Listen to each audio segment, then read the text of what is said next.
अब लैम्डा 1 आ गया, अब हमने क्या करना है, अब लैम्डा 2 के लिए करना है, ठीक है। क्योंकि देखो हमारे पास जो लैम्डा 1 आया है उसमें से बीटा और अल्फ़ा दोनों आया है, हमें इन्हीं दोनों ये दोनों की वैल्यू फाइंड करनी है, ठीक है, बीटा और अल्फ़ा की अलग अलग। तो अब इसको फाइंड करने के लिए अब पहले लैम्डा 1 आ गया, अब हम लैम्डा 2 से काम करेंगे। तो लैम्डा 2 का फार्मूला लिख लिया सबसे पहले, ये लैम्डा 2 का फार्मूला था। एफ इनवर्स म्यू हमने फाइंड किया हुआ पीछे, वो हमने लिख लिया। 2 म्यू -1 वैसे ही रहा, ठीक है, फार्मूले का। अब ये वाली टर्म क्या होगी कि ये वाली टर्म एक बार इससे मल्टीप्लाई हो रही है, ये एक बार इससे मल्टीप्लाई हो रही है, फिर ये दूसरी वाली टर्म ये एक बार इससे मल्टीप्लाई हो रही है, ये एक बार इससे मल्टीप्लाई हो रही है। तो हमने वही काम किया, यहाँ पे मल्टीप्लाई किया, ब्रैकेट ओपन कर दिया, ठीक है। तो बीटा माइनस अल्फ़ा वैसे ही रहा, ये म्यू और ये 2 म्यू, तो क्या हो जाएगा 2 म्यू स्क्वायर, ये रहा आ गया, ठीक है। अब ये चीज़ इससे भी तो मल्टीप्लाई हो रही है 1 से, तो ये पूरी वही आ जाएगी, सिर्फ साइन माइनस का आएगा क्योंकि ये रहा माइनस माइनस आ गया, और ये इससे मल्टीप्लाई हो गया तो ये पूरा वैसे ही आ गया, क्योंकि 1 से कोई भी चीज़ मल्टीप्लाई होती है वही आ जाती है।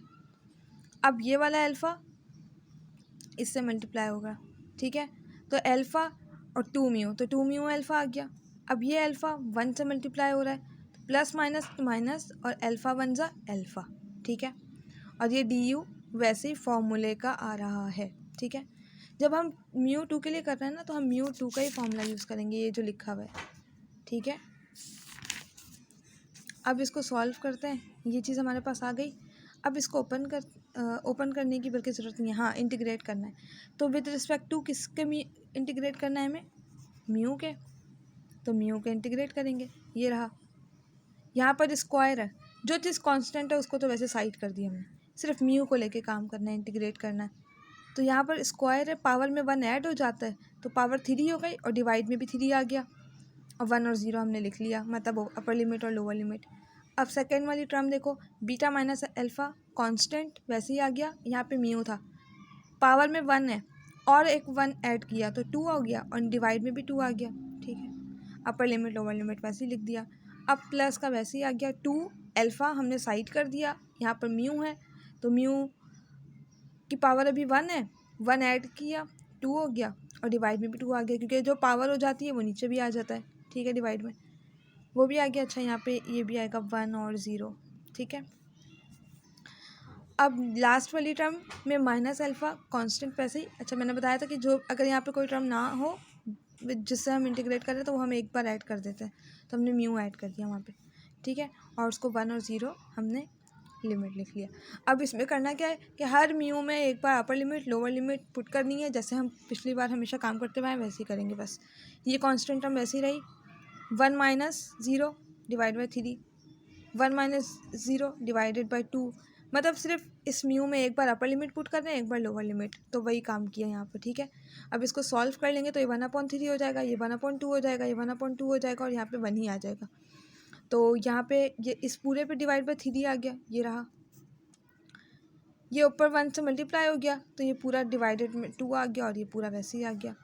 ये 2 अल्फ़ा 1 से मल्टीप्लाई होगा तो 2 अल्फ़ा ही आ जाएगा, और डिवाइड में 2 आ गया, और यहाँ पे अल्फ़ा 1 से मल्टीप्लाई होगा तो अल्फ़ा ही आ जाएगा। ये 2 से 2 कैंसिल हो गया, ठीक है। हमारे पास क्या बच गया, ये वाली टर्म बच गई, ये वाली टर्म बच गई, ये अल्फ़ा बच गया और ये अल्फ़ा बच गया, ये अल्फ़ा प्लस का ये अल्फ़ा माइनस का ये दोनों कैंसिल हो गया, ये बच गया हमारे पास। इनका एलसीएम ले लेते हैं नीचे अब, तो ये 2 एक बार 3 एक बार 2 है, तो 2 3 ज़ा 6 हो जाएगा, 6 आ गया, ठीक है। अब 6 को यहाँ से कैंसिल आउट करेंगे तो 6 2 बच जाएगा, 2 2 ज़ा 4 हो जाएगा, ठीक है। मतलब जो भी एलसीएम लेते हैं उसको इससे डिवाइड करते हैं, जो बचता है उससे ऊपर वाले से मल्टीप्लाई कर देते हैं। तो 6 3 1 ज़ा 3, 3 2 ज़ा 6, 2 2 ज़ा 4, तो 4 बीटा माइनस अल्फ़ा, ये रहा 4 बीटा माइनस अल्फ़ा आ गया। अब 6 को इससे डिवाइड करो, क्या आ जाएगा 6 2 1 ज़ा 2, 2 3 ज़ा 6, तो 3 ऊपर वाले से मल्टीप्लाई होगा, 3 1 ज़ा 3, 3 बीटा माइनस अल्फ़ा, ठीक है, ये भी आ गया, और ये 6 पूरे पे आ गया। अब इसको ये 4 इससे भी मल्टीप्लाई हो रहा है, इससे मल्टीप्लाई हो रहा है, ये 3 इससे मल्टीप्लाई हो रहा है, इससे मल्टीप्लाई हो रहा है, ओपन कर दिया, ये 4 बीटा माइनस 3 बीटा क्या हो गया 1 बीटा बच गया, और ये 4 अल्फ़ा माइनस का और ये प्लस का 3 अल्फ़ा, तो माइनस का अल्फ़ा बच गया। हमारे पास लैम्डा 2 भी आ गया, लैम्डा 1 भी आ गया हमारे पास, ठीक है, और लैम्डा 2 भी आ गया हमारे पास। अब हमने करना क्या है कि लैम्डा वन जो हमारा होता है ना, लैम्डा वन हमारे पास L1 के इक्वल होता है, लैम्डा टू हमारे पास L2 के इक्वल होता है, लैम्डा थ्री हमारे पास L3 के इक्वल होता है, और लैम्डा फोर हमारे पास L4 के इक्वल होता है। जब हम इनको फाइंड कर लेते हैं तो हम इसकी वैल्यू को L1 के इक्वल रख के सॉल्व करते हैं। जैसे कि लैम्डा वन किसके इक्वल है, L1 के, ठीक है, ये वाला लैम्डा वन L1 के इक्वल लिया। लैम्डा वन क्या आया था हमारे पास, beta plus alpha upon two, तो हमने यहाँ पे beta plus alpha upon two लिख लिया इज इक्वल्स टू L1। ये टू इधर आके मल्टीप्लाई हो गया, 2L1 हो गया, और ये बीटा प्लस अल्फ़ा हमारे पास एक इक्वेशन बन गई। L1 से हमने एक इक्वेशन निकाल ली। जब हम L1 lambda one lambda two put find कर लेंगे, उसके बाद हम बारी बारी इस तरह काम करेंगे। लैम्डा वन को L1 के इक्वल लेंगे, जो भी लैम्डा वन की वैल्यू आएगी उसको लिख के L1 के से सॉल्व करेंगे। तो हमने यहाँ पर एक इक्वेशन निकाली। अब लैम्डा टू करना है, लैम्डा टू किसके इक्वल है, L2 के, ये रहा। तो हमने lambda two is equals to L2 लिखा।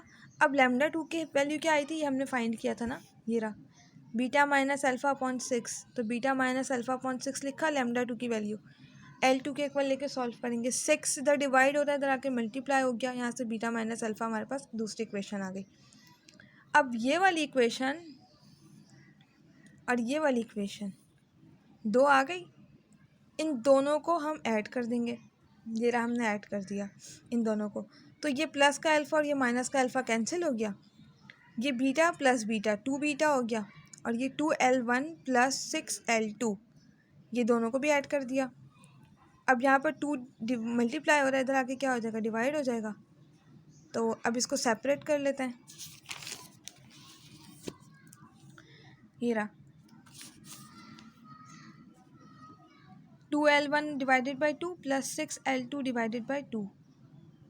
तो ये 2 से 2 कैंसिल, ये 2 से 2 1 ज़ा 2, 2 3 ज़ा 6, तो हमारे पास ये बच गया। बीटा कैप हमारे पास क्या आ गया, L1 प्लस 3L2। जब बीटा हमारे पास आ गया, यानी कि L मोमेंट आ गया बीटा का, तो अब हमारे पास हम क्या करेंगे, अल्फ़ा फाइंड करना है। तो अल्फ़ा कैसे फाइंड करेंगे, बीटा आ गया, तो किसी भी दो इक्वेशंस थी ना हमारे पास, ये वाली और ये वाली, इन दोनों में से बीटा की वैल्यू अगर हम पुट कर देंगे तो यहाँ से अल्फ़ा फाइंड कर लेंगे। तो हमने वही किया, put beta cap in equation number 1। Equation 1 हमारे पास ये थी, हमने इसमें बीटा की वैल्यू पुट कर दी, जो बीटा हमने यहाँ पे निकाला है, ठीक है, वो पुट कर दिया। इसको आप सॉल्व कर लो। यहाँ पे 3L2 इधर आके माइनस का हो जाएगा, L1 भी इधर आके माइनस का हो जाएगा, 2L1 माइनस L1, 1L1 बच जाएगा, ये 1 है ना, 1 लिखते नहीं, L1 बच गया, माइनस 3L2, ये अल्फ़ा कैप भी आ गया। तो हमारे पास बीटा भी आ गया, अल्फ़ा कैप भी आ गया। तो समझ में आ गया किस तरह से करना है, इसके कुछ स्टेप्स होते हैं, ठीक है।